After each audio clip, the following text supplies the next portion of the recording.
It's fine, Zanina, Hela Lobalte, Chibai Kalabuk Jawa,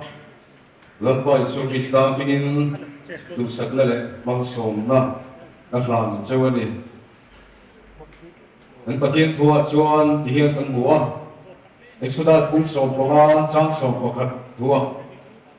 Olang pa, patien te si ahian nang ang hitunge umle. Hiang tingdal na raw kuile. Fakta nikna naman sa umle, hiyo makte tikhi nihi, nang ang tunge umle, olang pa patien te si ahen nang tumak anong law. Sa ahen patien ko may nakantama, hunang sale, raljia po ming huwag hito kan patien ni fakta kaniha. Patien damte ang law pakin, patien song biya chung per ani. Zanina chuyên tan chuan ama chu pathian nge chu phật na bun kan hong do ni a chu ti me ga chuan kan boy bula hian ti hian kan bua lấy chi in ni e ti hi boy buli na swe ni in ko ve in ni e ti hi soi go pa sai la hi ti lai kan hun mat ne la ka thin lu lo chu lo qua he ko ve chalo tak le che ko tak a hian Kênh đi hầu hi, không về ế ngã ta mi lâu ta ni mò, lấy đặt tổ tiếu lệ tổ in lấy chi ngã ta mi lâu ta ni mò thì cái thìn luôn mà, nó rất là cái là lâu lần này, thế làm cái khi đó không về ế chi lâu ni tiếu nó quá cầu tê hi cái mùa thìn luôn mà phân lộ em, thế làm cái khi đó trước kia bốc chuông không về ế lấy chi chứ làm ni hin ni in Lão quan nó lại của tên mi tên hết mà bộ cắn sa phá hiền có vẻ thì mẹ chân chuộc tụt tên có vẻ chế mẹ chẳng cắm tụt hiền lão quan cái gì không hít kế chuộc tụt lên miền tụ anh ấy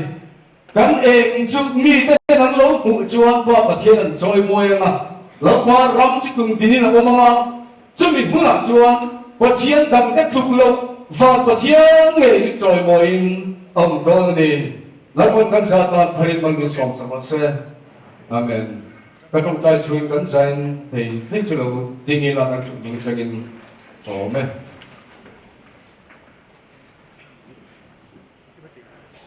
คอยน้องขัดเราปอมีมาไว้ตู้โดนหัวหน้าเฮียนอีกคอยแต่เราคุยตะกันตัวคอยหัวหน้าสายบุยชักตะกันอมจุงเฮียนเร่งมินรัวสักกา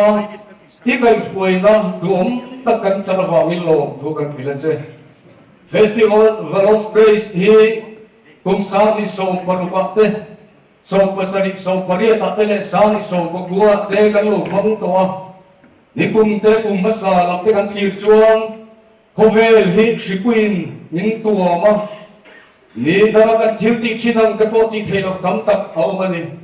นี่มาเสด็จจูงจะช่วยคอยได้มินฟรวยก้อยสานิส่งเตเลปัทุมมาลูกเห็นชัวจวงลบว่านั่นมาจอยมวยนะหุ่น Festival of Praise หุ่นเตกันลูกมังเล่ติตากันสโลมมิช่วยตัวเองติดเทียกินนี่ติดอัตกะมิบุตีเลวามิลองทุกันเสียเสียนะเวลากันเรากันพมยัน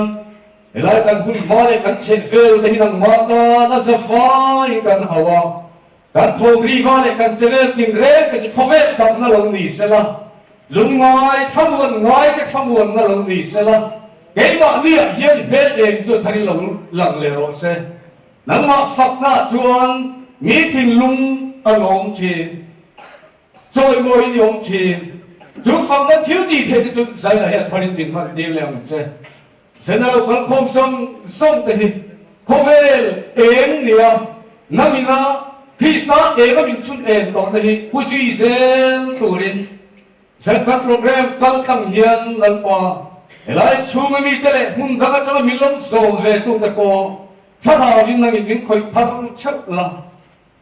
กันรีโมยกันโอกากันกุดเกกันเองกิม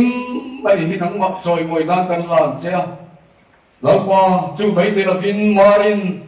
กันเฮียแล้วพอซอยมวยเตียงทานกันเงยที่ทั้งหมดฝักนะลันชวนนะคุณนั่งมาซอยมวยนะคุณลงในรถเสียผู้เล่นลาเที่ยวติดถึงแรงมึงเห็นกันเด้ละมันยังพวงส่งเล่ละกันหุ่นส่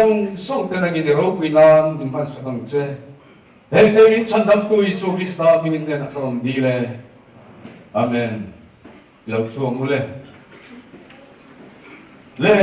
ฮ้ยกันดูแลกันเชียร์กันใส่ละ Festival of Praise สาธิตส่งที่ปทุมประเทศช่วยเล่นกันเราเช็คแต่เรื่องไหมกันต้องอาการมินกันเหี่ยใส่แต่เวลาเราเกิดโคตรที่เราป้าฝักตัวเฮียนยิงแย่มินดานเล่ตัวรู้กันทำเป็นแล้วพอฝักตัวเห็นกันโอ้กันกุดกันเองกินนี่เสร็จละเวลาเรากันโคมเทียนกันตาตัวนั่นเองที่พิเศษfuerte de la distribución fuerte India is not territorial south Songster Central South Division Songster Central North Division Songsterบอกคุณพวงรัวเต้นหมดที่มีสายสกุลที่สกุลเต้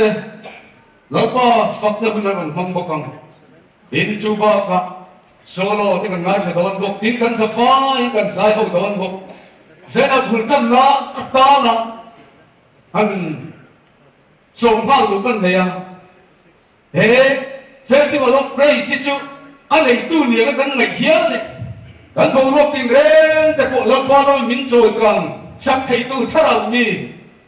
กับกันเจ้าเสียส่ง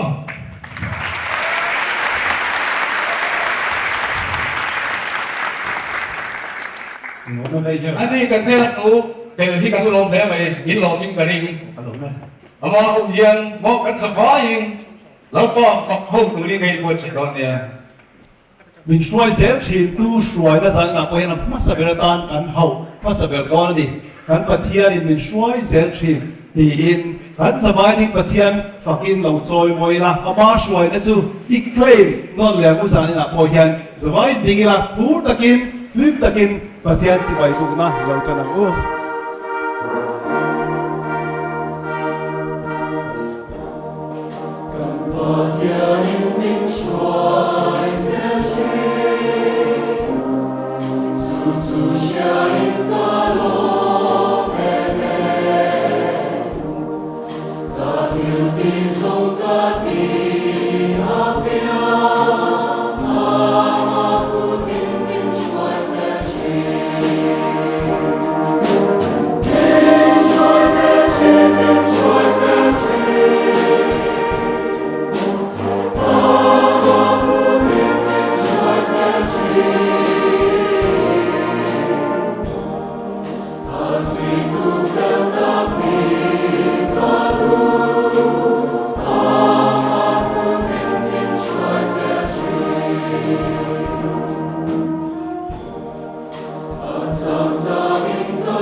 Donation Songster Grace Section South Division Songster Step Thiên hoặc là class đối số mình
Zothanpuii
Vừa chuan choral praise. Hello, xôm lại tôi nâng TV dệt quên. Đầu tiên sẽ là lỗ lòng ngon.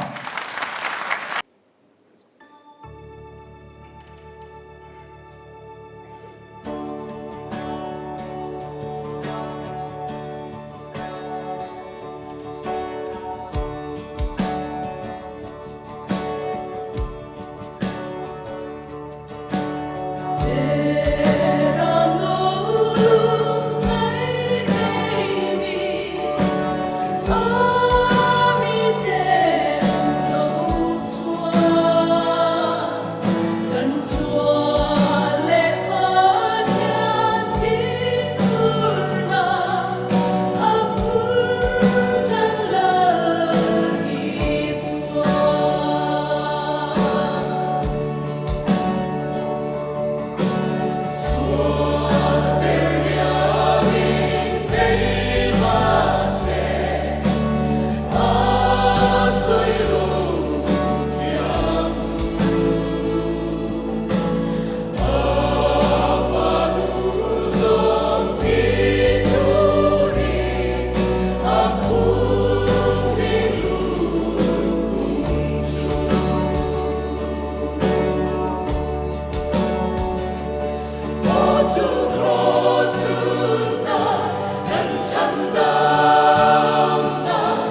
Zarin dan program Festival of Praise Story of Mizo Van Parang le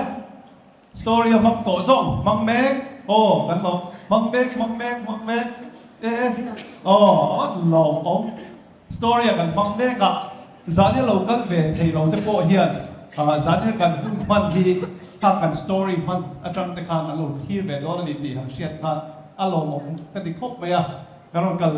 tir khan ka lo notice su kan program sheet te thenin kan la ta thenin short trip te po kan la dio mấy o me chung te chu kan mak le ka ringa ase zan ka soi lu ta kan chu the Salvation Army India Eastern Territorial chuan common story pakhat nei turin min tua chu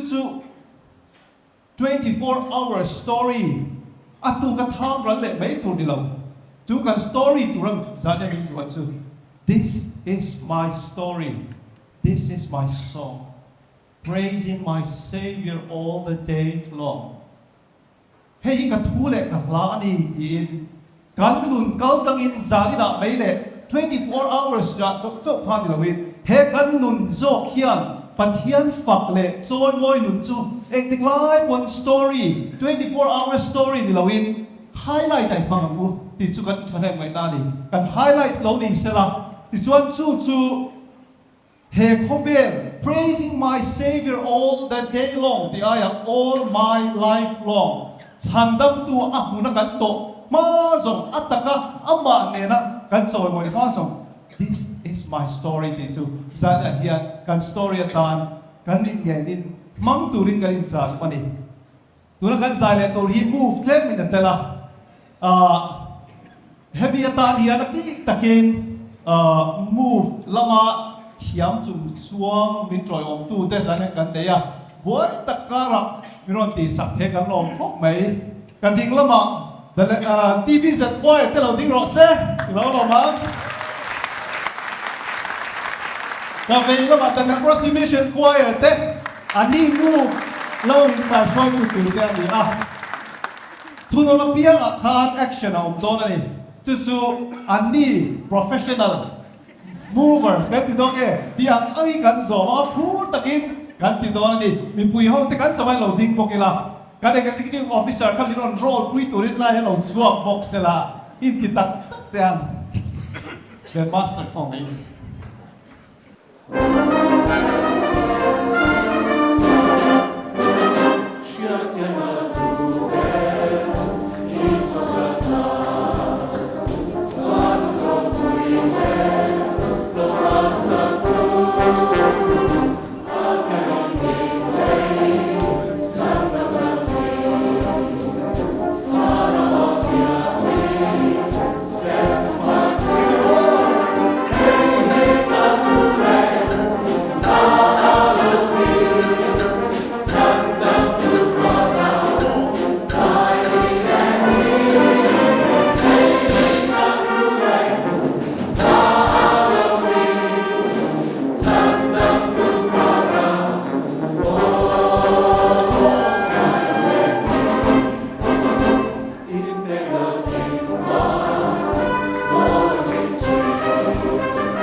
Đó là hiến saxophone bass.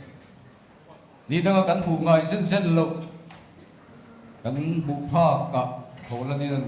to na lâu lò mà đi.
rồi quý phép vậy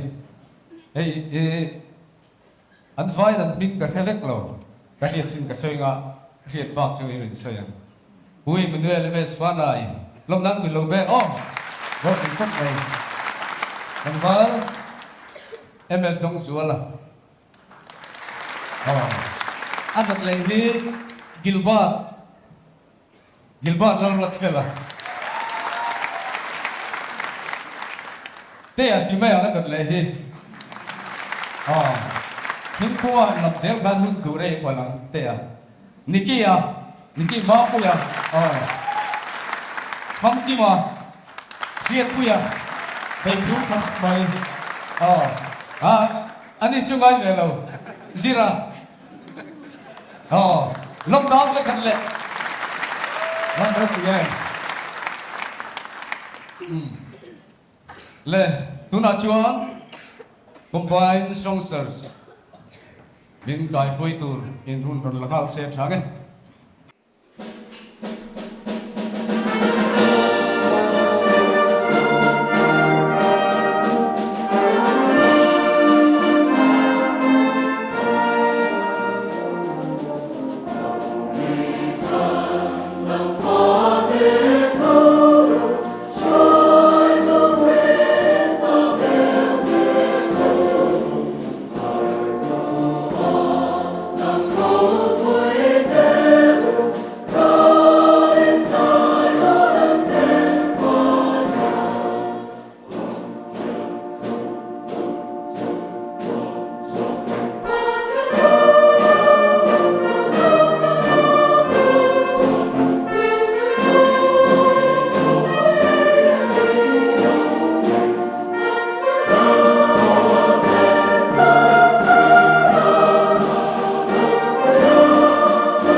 mình quý chân vô kan tei lenga tharau thiang kan pai na mei som na na ani do na he na hi pathian phok le soi moi nan an savai dik takin an sa ho le don ni an savai an tu ton tangin lo ti la pathian phok le soi moi nan nam krista nam pai thiang ni tu mei ro ti la wo in nge ya hian ti in phok la sa le don ni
Bayan thole nam lai su Krista begin mai kan fu chua zani na pang na tu tui mga dal phong sum sum te zo na kan zon chu chu pathian chan dam na hi kan cham doi o ve la hian en tu tu ri nge pathian in la da ti hi zani na kan zon wa Isaiah bây đồng tất cả ở mà chưa em mi thể hiện độc lệ xuống tổ tập hung mạnh anh ta đi làm tập bộ ba chân tu mà anh lâu anh lại à chuyện thế anh ram có ta anh đã em mi thể hiện độc lệ xuống anh tổ tập hung mạnh anh ta đi làm tập bộ ba chân tu mà anh lâu zana niya chuna kalam lo ni mai the ni ko de makha Yeshua kong purin afakala Yeshua ne na chuanin pian thana chungchang te so ta ni ta chuan la Yeshua alo soi cho Bible cha lar tak ve ni thena pathian thu ai lu dom per ta sei ka me he Nicodemus na nin piak na tan kan lo soi chua ka Zong apung tum sak som par le chang som pasaria chuan pathian in khovel amma mai ma chu ti chuan a fa pamal le chuna be a do bo aringa piang an boral lava chatua lang na an nei sok na hovel thiam lo chan tir turin pathianin afa hovel a tir lo hovel ama awanga andam thekna turin hovel ama awanga chandam ani thekna turin atir an iso chandam tu dali siwa krista zanina hian min chandam turin pe kanni chuna ve thung iswa jericho a chun pel dona ta chuan miswal ina alu ta sakaya ina ta chuan chandam na lo theng ta mi ten makat ema ega tiam miswal te na lu ta len tia ta chuan iswa nen tin nge ti kha bo ro te soma chandam turin mishing fapai alo kala ni ren ani zani na hian salvation na mi dim chan chu chandam tura chandam anni chandam tura chandam te kanni zan khan chu kamu mga hian pathian thu na sak takin kalawa puya ta chuan chandam na krista chandam na chatua na mun na thu au puin zer ni kalawa puya ni unau du tak chandam tura chandam kan ni changdu kan thian te na ngai kam ram in changdu ngaya chumi chandam tu chulani swa krista hi ni ti war ta ka puang turin zane na hian chandam te ka som du chawani den hei fakna khom puin ya fakna kot pui ania Philippi tang ina khan hero pui ta mai long thenga tang ven tu kha chandam lo anian chung bua kha chandam ani lo pathian hi chandam turin hovel miswal ta chandam turin fa pa tu tira ta ven tu te chandam ngaya chandam ni thekna tura ta chuang bol le sina te ta ina ta ngaya ta ina ta zanlaya an zaita an chong chaya an zaita bible na se dang chuang an chong pathian ne na an chong chaya in pathian ne na an zai pathian an fak buka tiani an chong chai pathian ne na an chong chai mat lova pathian an fak buka ni chumi thom chu lalpan alo sia an chong chai thom lalpan alo sia an fak la thom an fak la lalpan alo sia miswal te chandam tu pathian kha acheta ta chuan thil mak alo cheka lir alo ni nga kolbun te alo zale na choina lo ta te chuan bol le sna nge po chu alo zale ta chandam ngai thara bo ta ven tu ten pathian chandam na alo mu tha ta ni hem mi te hian rok le suam an to ka huma an ta a ta ni nan tang buwa chang tu ma anom lo kan ram kan zo ram ik thir te chang tu an va ma mo em kan thalai ten voi ni a hian za na hian kan ve nga nge po ni mi na ten min pia te kan ong bol pui te nge po odin an tia kum som ni po thing lo te an lai no thum se he mi te hian rok le suam an to ka huma an ta ta ni nan ta ko wa chang tu ma nom lo za na hian dal pan kai ni an ni chang tu rin chang dam tu iswa krista shia tir tu rin chang dam tu iswa krista chan chin la tir shil tu rin chung mi te chua chan tur chuang lal pan min ko lalpan min ko ani ti hi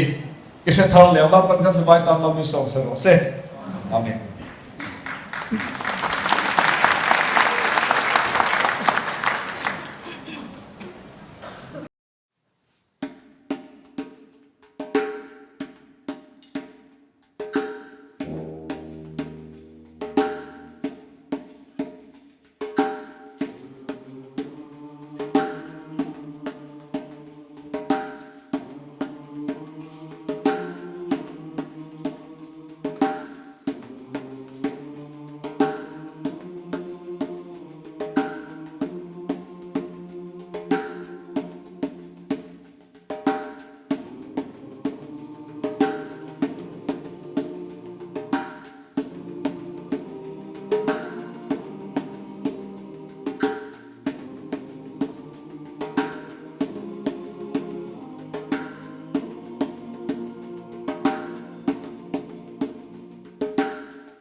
so na te trôi môi na te ru quy na te ru re na te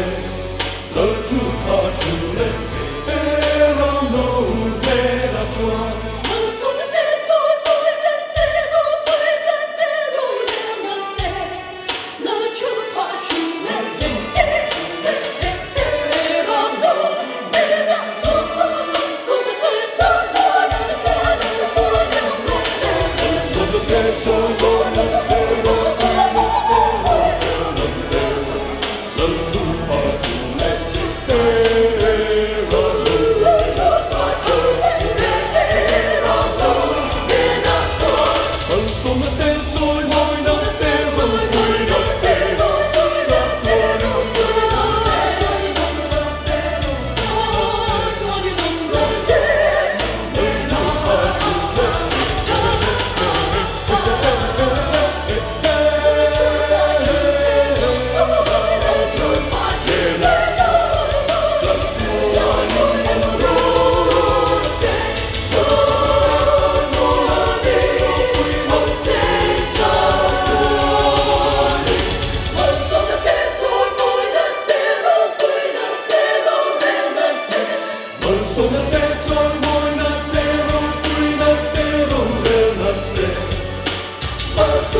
mi te hian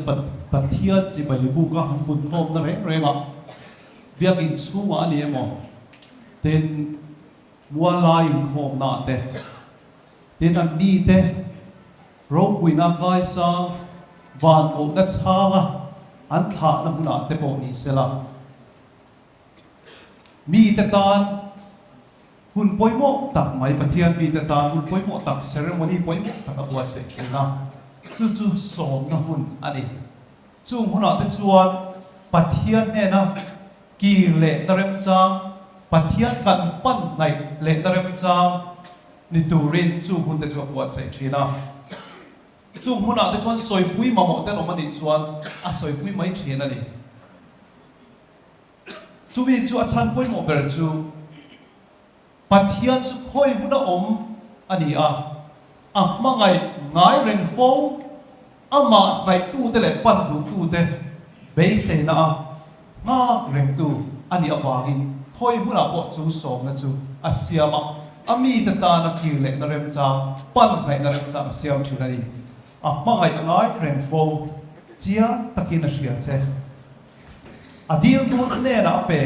a hongai na mak chu a mangai che ala kha ren che ti in chu pathian mangai na ve ka chang le turin za ne ka song che ni kan zawai ding in he ha hi chu som na atan le chu mi kan chan le tarem cha na tan chuan lo ma ila kan thil lu le ti tak se ti sa do ya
Voice of Salvationist. Ano niya? Chuchu Festival of Praise council here. Winner he Festival of Praise Thiên Phật là Sarok sa diin Rembut Nasiyama. Chuta Festival of Praise Society Dura Voice of Salvationist winner Chu Hello Somang Vanlalruati Lolomang.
Aku lak lam tu lâu ni.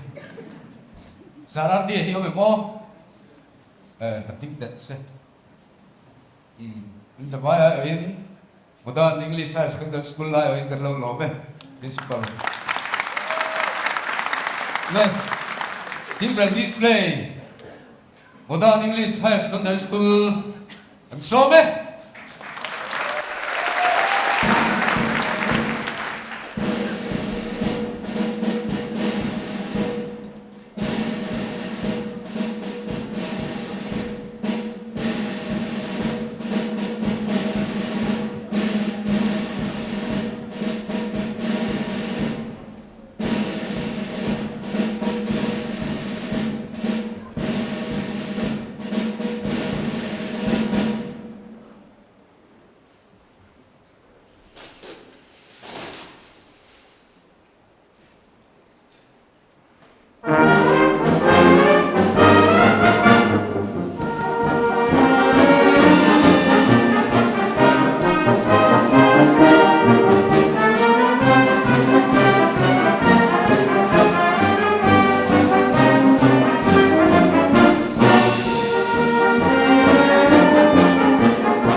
Guna chuan hian thum la sa kovin hi Vanlalhmangaihi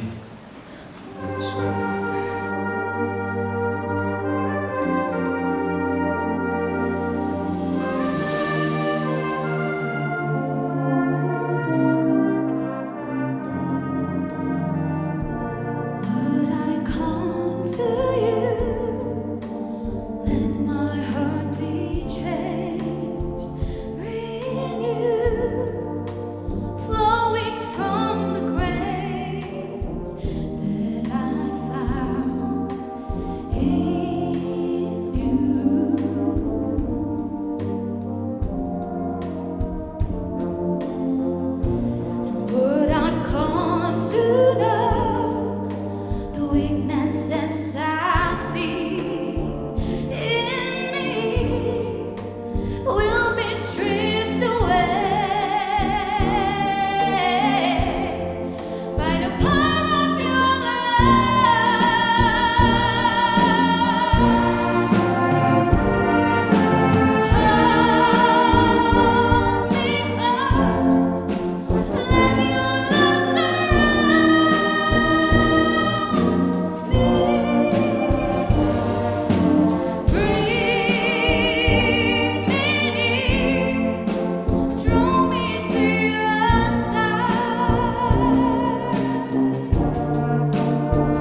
chơi một con tia hay một lắm mà luôn cái đấy mày mà ngày cái nó lẩu xí lắm đây nó tiếng lẻ lắm Zothanpuii này rồi thì cái nó chưa bốc để xem số này sẽ giải đi vì đằng phong anh bị quay chưa dây na thiên phật na grace na giải phone te vibrato te saxophone te hey kan IT band Territorial staff band te boy an chukan ka ding le thawang zan item nei sok te han ding te ko in ang mani vai pathian ne lom ti soi na bu ben na tur zat thiên na mi ba se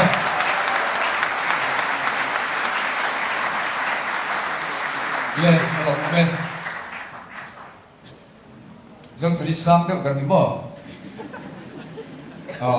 gan chata kin tu mai tlang sat suo lo blu tu te le kan sai ho hung dung lo ni le ton ta Captain Charles kan fangai le le ti chuan kan sai ho le ton na Mizo hiang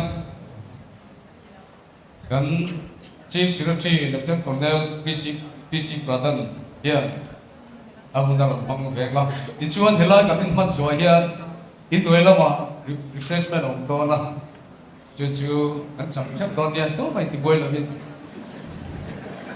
anh lát le thu chan sa ka ta kan la đó này anh lát thu khan thím lau cùn bể ula chia rồi aram lấy biang te rong white chu sakula thím cùn bể ula chia rồi thì anh à heavy music zani na kan nei thế na turata na dung sak taka min petu zani na international staff and then master Dr. Stephen Oble arong bo kuite kan ne long lo ma se pathian long tu kan soi ani kan territorial commander Vanlalhmangaihi khan soi kan che vela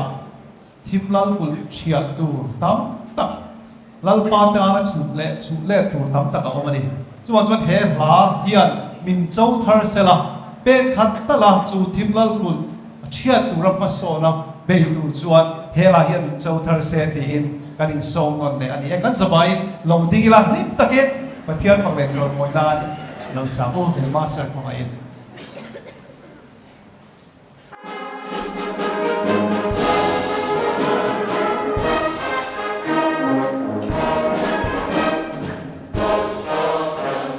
Ghiền Mì Gõ để không bỏ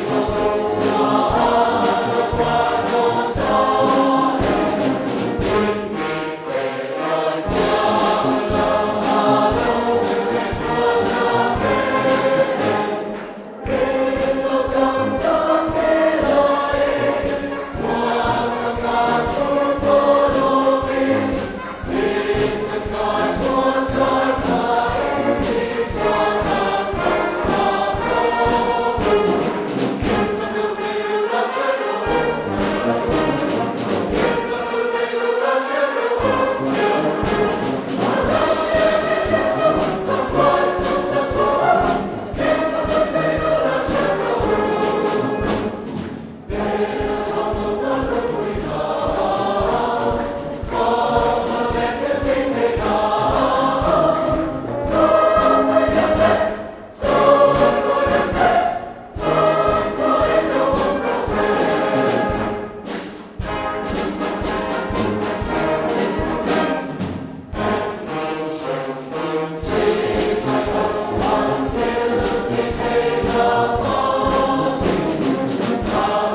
President Cornell, BC Brother,